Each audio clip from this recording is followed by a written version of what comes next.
Okay, so how many of you guys actually eat with chopsticks when you eat Chinese food? Me. Matt does. I do.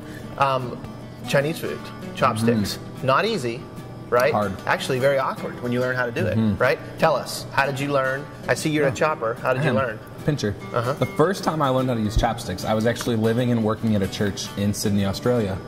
And actually a lot of Chinese people migrate south to Australia. Down Down on the there. map. Yeah.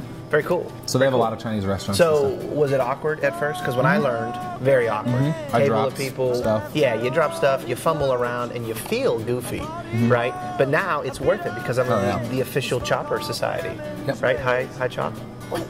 Very cool. Very cool. Well, we think that the awkwardness sometimes is something that stops us from maybe accomplishing something in life, or from experiencing the real reward of like being a chopper, or like what you just got Guitar Hero recently, right? I did. Awkward at first. Really awkward, especially if people were there watching. Yeah, you hate it. You feel stupid.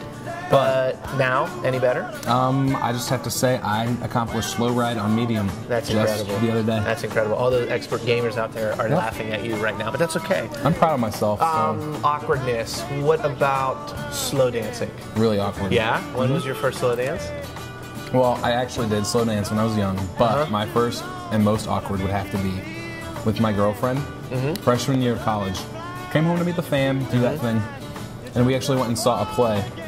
And she just happened to have the soundtrack to the play in the car, brought it in the house, put it on the most romantic Track. song, Yeah. you know, that was from it.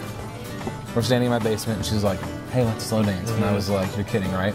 But I did it. And it was like, you know. Yeah, awkward, you know, stiff, you know. kind of weird. They know what it's like. Yeah, I mean, it's awkward. You don't know where to put your hands, how far to stand away, who's kind of watching you. Do you dance through the whole song? Do you have bad breath? Do you have bad? Ugh. That's worrisome. That's awkward, no doubt about it. Well, here's what we're getting at today: chopsticks, awkwardness, slow dancing, and Guitar Hero. You want to know where's that all out? Dear God. We're talking about that in HSM. Yeah. And sometimes that we think that prayer and asking God questions can just be awkward, right? Because a lot of times we grow up and what are we taught? Just to pray to God and thank Him for our food. Yeah, thank Him for the good stuff and say nice things. And you're not taught like that it's okay to talk to God. It's okay to ask the tough questions, right? And when you start, it's really awkward, isn't it? So we're in this Dear God series, and we're asking you to come and bring your questions about things that you're confused about, things that trouble you, things that you want to question God about. And we believe and understand that it's awkward, that it feels a little bit weird and almost embarrassing to write some of that stuff down. But we also believe that it's worth it, don't we?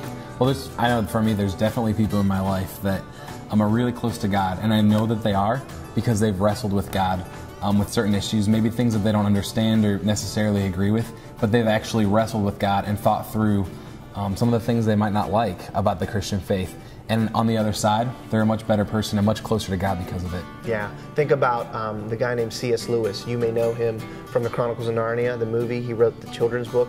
But he began as an atheist, and his goal in life was to disprove the existence of God. And through his questions and through his wanderings and explorations, he actually really fell deeply in love with God. And we know him today as one of the greatest Christian theologians. And he's greatly influenced my life, and I'm sure yours as well. So what we see from his example is that the awkwardness and the questions really brought him closer to God. So what we're trying to do with Dear God series is to get you to engage your faith, to get it to experience some of the pain and some of the awkwardness, because we know on the other side of that is something very rewarding. So we're excited about this series, and we're excited to kick things off next week. But until then, chop chop. See you later. See you next week.